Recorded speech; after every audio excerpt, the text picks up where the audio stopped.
Rob Williams is the national sports editor of the Daily Hive and its Offside Sports vertical. He joins us on Thursdays. Rob, good afternoon. Good afternoon, guys. How about those Canucks? 10 in a row, and they're going to the playoffs. Yeah, 11 in a row, actually.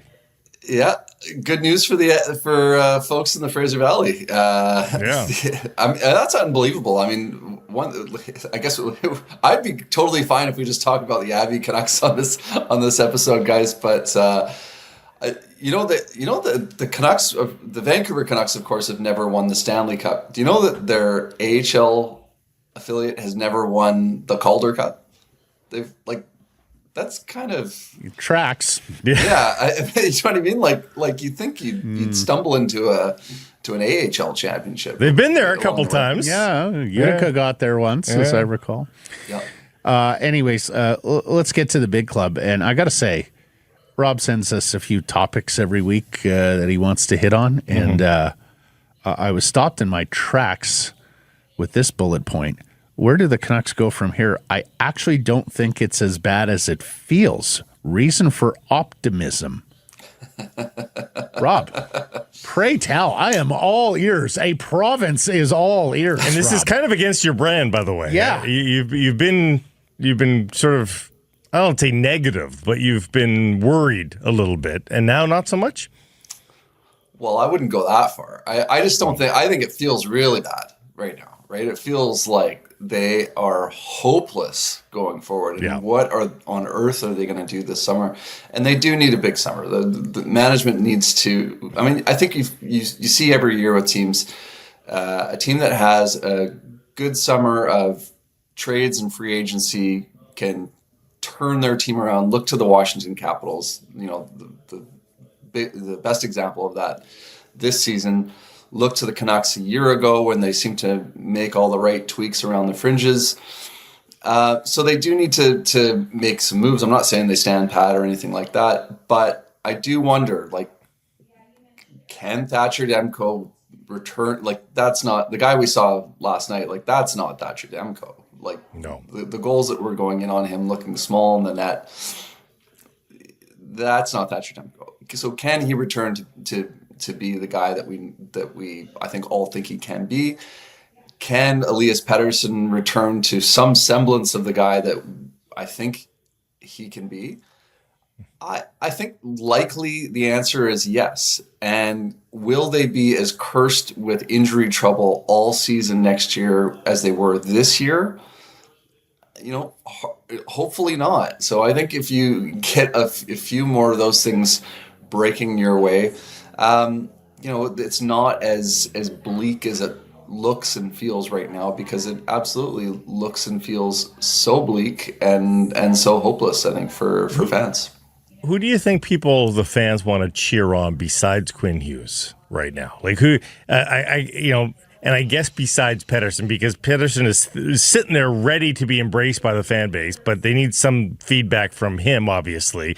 But who else is there, do you think, that the Vancouver Canucks fans really want to cheer on that has the potential to be another star on this team? And I would say that they just don't have anybody else to lean on. There's nobody else besides Quinn Hughes right now that is safe for people. Yeah, I mean, if we're talking star level, that's the hard one to reach. But I think somebody that wins the games for them, you know. Yeah, I do think there's a connection with all the guys that have been here for a while. It's kind of a weird situation, isn't it? Where you've got a collection of players that have been drafted and developed by the team. They've come into their own. I'm talking about guys like obviously Patterson and Hughes, but also Besser and Demko and whatnot. So there's a connection because we've seen these guys grow up in front of our eyes, yet they've done so much losing. And there's a real frustration on that side of things as well. So who are they cheering for? I think Canucks fans will get behind anybody that can help them win. But I do think the guys like Besser, I don't think he's going to be back next year, but I do think Besser is still a fan favorite. But at the same, like I say, at the same time, he hasn't had a great year, so there's frustration there. But I think that it's natural to really want to pull for these players that you've been watching for years. But cheering for role players is one thing. It feels like somebody's kicked cornerstones out from the foundation of the Vancouver Canucks, and if you're looking for somebody to drag the Canucks across the finish line, and I would have said Thatcher Demko, but he's not in the right place. I would have said Patterson, but he's not in the right place. It just feels like Quinn Hughes is all alone right now. And when you're a fan watching the game and you're thinking, who's going to make a difference for me tonight? Who's it going to be? Pius Suter, Teddy Bluger. Yeah, absolutely. I mean, I think the thing that people are probably latching onto right now, if you're looking for hope and optimism, is the call-ups from Abbotsford. Atu. Is he, what can he be? I don't think he's going to be a star level player, of course, but is he going to be a reliable two-way center that can help you win games? I think he's showing some signs of that. I think if you look at Elias Pettersson on defense, Mancini on defense, like these are positive signs here. But again, these are positive signs generally for a team that's marching on their way to miss the playoffs, and you start looking for hope and optimism. You start looking for prospects and looking to the future. So I think that's what you're left with right now because they're going nowhere fast. Are you done grilling Rob Williams?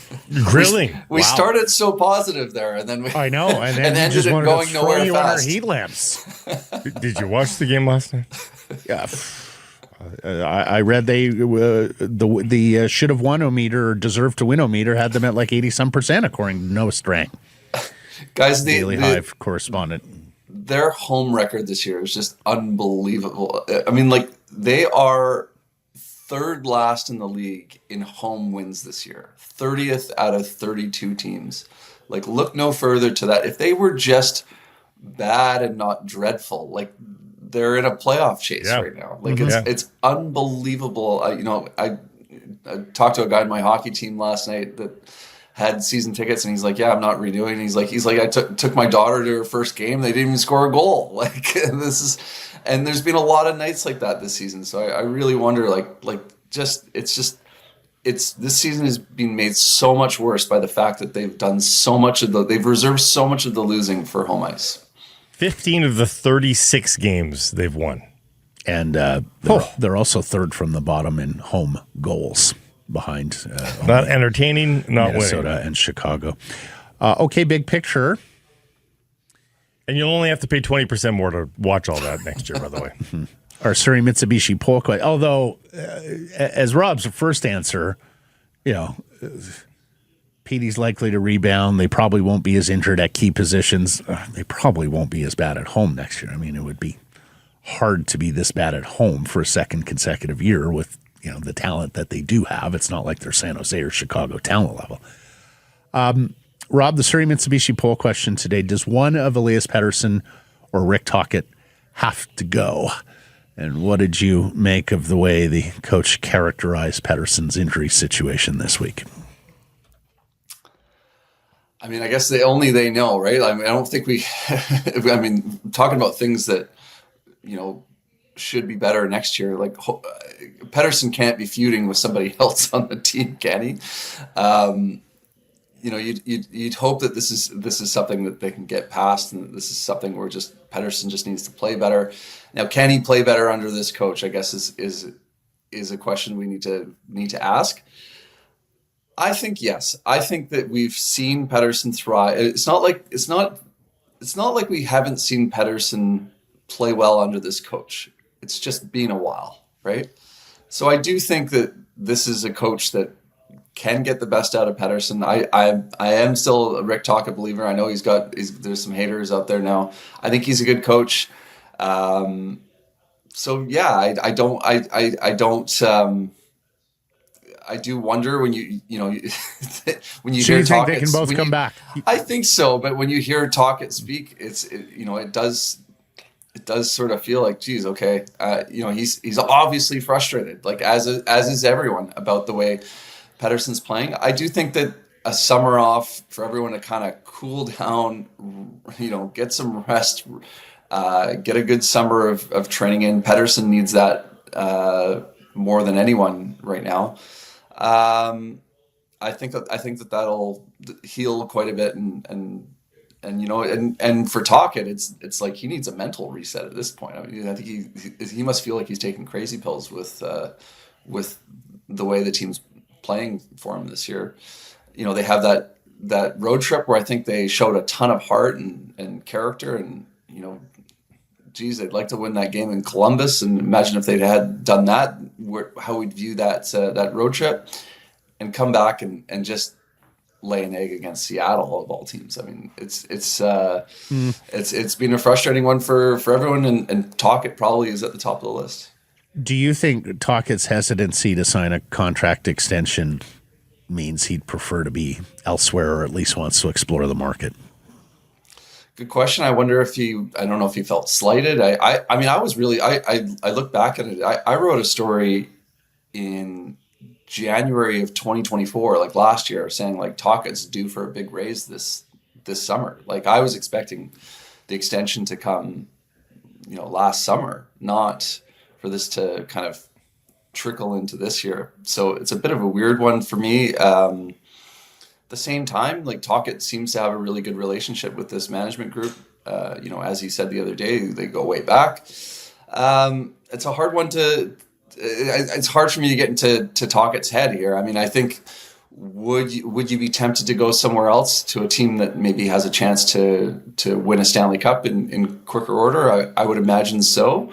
But I don't view this as necessarily that this is Tocchet, trying to get the first ticket out of Vancouver, because he's had a frustrating year.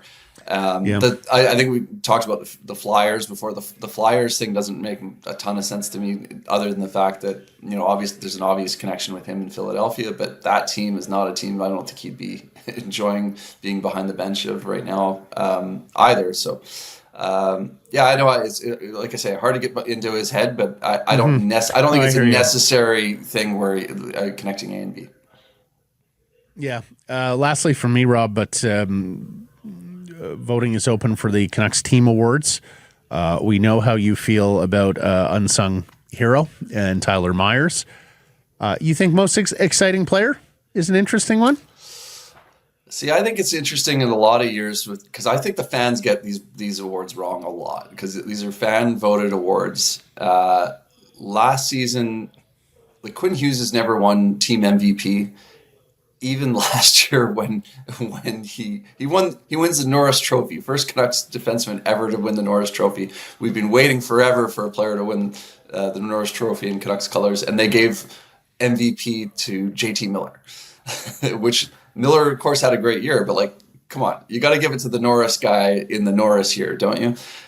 Quinn Hughes undoubtedly is going to win MVP this year. He's undoubtedly going to win the Best Defenseman award again this season. Who's going to win most exciting player? I do wonder if Canucks fans filling out their ballots are going to go Quinn Hughes for MVP, Quinn Hughes for Best Defenseman, and then when they get to most exciting player, are they going to fill in Quinn Hughes as they should? He's absolutely their most exciting player this season. Or are they going to get bored and go with one of the other four options? So these are your other four options: Connor Garland, Elias Pettersson, Kiefer Sherwood, Jake DeBrusk. Oh my God! I could see Garland. I could see Garland winning it, but it absolutely should be going to Hughes. I could see Sherwood. Sherwood's the unsung hero, though. A bunch of. You think Sherwood's going to be unsung hero? Yeah. I think Sherwood will win unsung hero. I would give it to Myers, but I think Sherwood's going to win that one. I would agree. Mm-hmm. Is Myers a candidate there? Can you vote for Myers? Yeah, these are your unsung hero candidates. I mean, you can do a write-in vote for every one of them, but they gave 4 to 6 options for each guy.